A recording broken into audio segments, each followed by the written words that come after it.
Well, hello everybody, and welcome to the internet. Welcome to my channel. It's me, Odio, and I'm here today to talk about Invincible Season 4. Oh yes, the first 3 episodes are out now, and I've seen them all. And I gotta tell you, I love Invincible, the comic. I love the show, and so pumped to have this one back. Let's get into it here.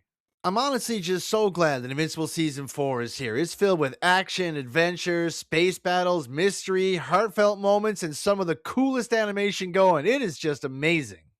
I mean, when you think about that, especially when you're watching an animated show, if I were to tell you we're going to have a show, like I said, it's going to make you want to cry at some parts, stand up and cheer at other parts, and in other parts, you're going to be just staring at the screen and wonder, like, what's going on? And it was all in just one show, one magical show? What about bacon? No. Ham? No. Pork chop? Dad, those all come from the same animal. Oh, yeah, right. He's a wonderful, magical animal. Well, anyway, Season 4 does a great job picking up right where Season 3 ends off. So we know Invincible himself is, separated from Cecil and everybody at the government. He's now running Invincible Inc. with him and Oliver and, of course, Adam Eve. We're gonna need a montage. Ooh, it takes a montage. When they come back, we get a really nice slow montage of fights and adventures over some slow, kind of somber music. Of course, there's been a lot going on in Invincible, especially with Conquest and stuff last season. He's been through the ringer. But all the opening sequences, they got me hyped. You start seeing the fights, you start seeing Invincible hitting things, and you're like, oh man, it's back. I missed this show. And the opening does a good job. It's slow, kind of paced, bringing you back in, getting you back into the feel of Invincible. You see a lot of the characters, and they do a lot of callbacks this season, and they really get into Mark's morality. Like, is he doing the right thing? Should he be killing all the villains or putting them in jail? So the opening at the beginning is really good. It's like thought-provoking. Yeah, well, that's just like your opinion, man. Another thing the first episode does is really bring the action. It's they burn through the comics a lot here, I gotta say, but I love this. This episode, they have multiple different villains pop up with different fights. You see Invincible Inc. have to go out and deal with it, Oliver and Mark. And also you get to see the Guardians of the Globe. Yes, they're getting back together, the whole gang. Cecil says they kind of need them. Now, I don't know if I'd get back with them or not, but again, it's nice to see them get back together. It really builds the whole mystery of the adventure. Like, why do they need to get them back together? Does he know something else is coming? And we get really cool villains, a lot of callbacks. The Sequids are back. I don't want to you're gonna see that in the trailer anyway, but I love seeing the Sequids. They're like a terrifying, crazy villain, these aliens that can attach to your brain and take over, so you all become a hive mind. Resistance is futile. And like and nothing really seems to stop them. I guess if there was no brains, they would starve. Fry, where's your brain slug? Poor little guy starved to death. And then we get a big hint at Conquest, where he's been since the end of last season. Like I said, this is different than the comic book, but Cecil has him, imprisoned, which we saw at the end of last season. So we know he's coming back, and yeah, he's back. And the first episode it's a real banger, brings you right back into it. And I mean, if you're watching this, you are going to be just rolling on over in episode 2. No way you're turning it off after that banger episode. And episode 2 is just a complete tonal shift and story shift. I loved it. We get to go to Omni-Man and Alan, up in space. They're talking about the Viltrum Empire and the Viltrumites, and they're building their rebellion to fight back against them. And they learned that there's only 50 left, and you're wondering wow, did a lot of them die? But this is really cool. What we get here is something you don't get in any of the episodes. You kind of get them trying to build sympathy for Nolan and Omni-Man. We get to see the Viltrum planet in its heyday, with all the Viltrumites there living at their best, and they are cruel, horrible, and mean people. What they do to their own kids is insane to watch on the screen.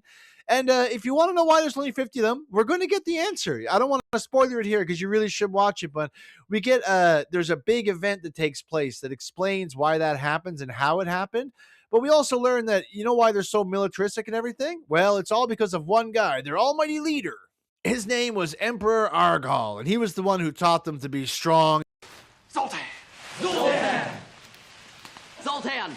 Their entire ideology is based off this guy, Emperor Argal, and they tell his story, and he has the only statue put up, and how he was, killed by the betrayer, and that guy's evil and stuff. So you get a lot of the propaganda that they used to get and stuff, but it builds Nolan's character. I started to like Omni Man more and more. But then when we come back to the present, where him and Alan are there, and they're trying to, they're trying to build the rebellion to fight off the Viltrumites, and they have to go collect things. Remember Nolan's stories that he wrote, his novellas or whatever? Well, those things have all the answers to things that could actually hurt the Viltrumites. And most of them are destroyed and gone or whatever, but they're going weapon collecting. And just like episode 1, we get a whole bunch of adventures here. We go planet hopping. I absolutely loved it. Seeing Omni-Man and Alan go on different adventures to different planets was just a blast. They go after the space racer guy from one of the stories. We see those Ragnar people that live on the super gravity planet. You get some backstory on the betrayer and everything. And overall, just a great job. The voice actors are just nailing it here. J.K. Simmons is amazing. I don't normally like Seth Rogen's voice acting, but I do think he does a good job as Alan. Thetis, who's in the rebellion, is voiced by the immortal Peter Cullen, Optimus Prime himself, and he does a fantastic job. You get some more of his backstory too. Overall, I loved it. And when they get on their spaceship, it's kind of like Star Trek. They're doing a parody of Captain Picard with this bald guy and stuff. What will you have me do? March down there and destroy the man? It was absolutely hilarious. There's a lot of comic relief in this episode, especially on that Star Trek ship with Omni-Man's sleeping arrangements with Alan. Alan gets his girlfriend back, and they're banging hard every night. And Omni-Man's listening to it. And the way it plays out is hilarious in the show when he realizes, he's like, wait, what the hell? There's other rooms? I died, man. Like, you are going to laugh. There's a lot of funny moments. This episode was fantastic. Like, it had a fun tone, interesting stories. We get a lot more backstory, and I laughed a whole bunch. So, again, just another banger episode. You're going to roll over to episode 3. Rolling, rolling, rolling, rolling, rolling, rolling. And the thing is with episode 3, we're back to, I guess, the main event with Mark and them on Earth, but holy, I missed Omni-Man and Alan right away. I really liked their episode, but we're right back, and you see this guy, Magneticus or something. He's like a magnetic guy with all these different blades and a samurai, and he's attacking Titan, the guy that can turn into stone. He was one of the mobsters, worked for Machine Head in one of the other episodes, and he left like the circle of gangsters or whatever, and they want him to come back. We dive into a lot of Titan here. You get a lot of his backstory and stuff. And remember, he's paying Invincible Inc. for protection and stuff like that. But you get to see that big dragon guy. Seems like he's not gone. I don't want to ruin too much, but you'll see it in the trailer anyway. But yeah, he's back, and apparently he's coming for Titan. What's Titan gonna do? I tell you what he's not going to do right away, and that's getting help from Invincible. Who are you gonna call? Someone else. Invincible is very sad in this episode. You'll find out why. You can see the events of the other two, but he's almost melancholy in a way. Nothing seems to go this guy's way. He had to make some choices he really didn't want to make and do some things he really didn't want to do. So he's trying to reach out to Eve, but she's kind of got her own problems going on with her powers not working properly, kind of turned into puddles and things like that. It's like a lot going on. So when Titan tries to reach out to Invincible Inc., the only one he can get is Oliver, with the big O on his chest. He gets a new suit too. It's pretty sweet. Nice. Nice. Nice. Nice. I'm a big fan of Oliver, though, and I really like that he's going to go off and help Titan. We come back to him later on. But I also, you get to see, the Guardians of the Globe are back together. Well, he's talking to Invincible at one point, and like I said, Invincible seems really sad. He even sees that Dr. Shirley guy, the Reanimin, the ones that killed his friend a couple seasons ago. He even sees him at one point, and you think he's going to try to kill him or something, but he doesn't. He's not really evil. Mark is a good guy deep down. But I mean, I don't want to bury the lead here. The best part of the whole episode is the return of my favorite villains from the other season, the Flaxons. Yes, they're back for, I think this is round 4 now or something like that. But a lot of time has passed. So in their world, I don't know how long it's been, a long, long time for them.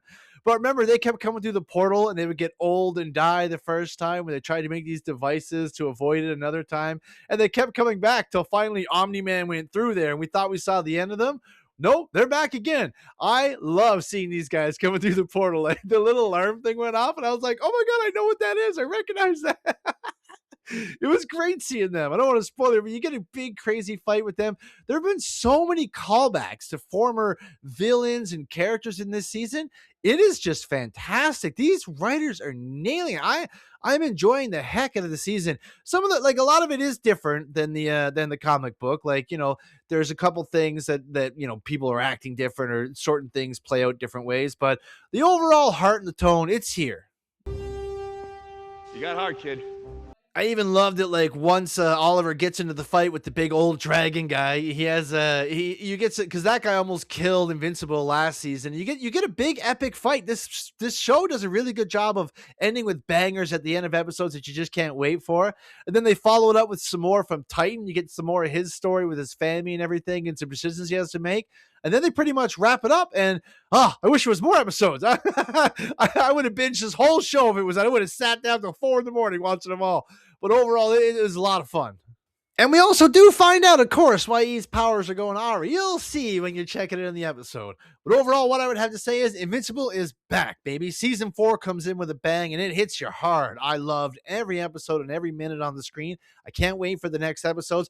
I always say that this is the best animated show on TV, and it's back again, and maybe better than ever. I loved it. I can't wait for more of this. It's just fantastic to see. You don't get shows like this that often, so you got to savor it when they're here. It's like so many amazing comics all rolled into one. And I don't even barely touch on a lot of the side things that happen with like Cecil and with Mark's mom and lots of other things. You got to check these episodes out to find that out for yourself. I'd easily give it just 3 episodes in. I'd give it a 9.5 out of 10. Just thoroughly loving it. Cannot wait for more. So glad this show's back. But thanks so much for checking out my Invincible review. I really appreciate that. Please subscribe to the channel, like the video, and comment down below. And thanks so much for your time, guys. And remember, everybody, stay out of trouble.